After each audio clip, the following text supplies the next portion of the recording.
Recall begins by teaching the dog to pay attention and respond when called. We use the Yokum Gear 30-foot check cord so the dog has the freedom to move away while the handler still has a clear way to communicate.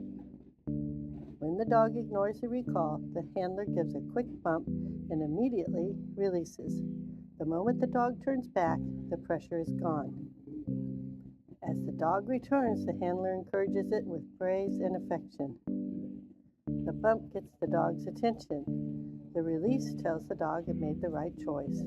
This helps build a dependable recall through clear communication. You can shop the Yokum Gear 30-foot check cord and our other training equipment at yokumgear.com. Thank you for watching.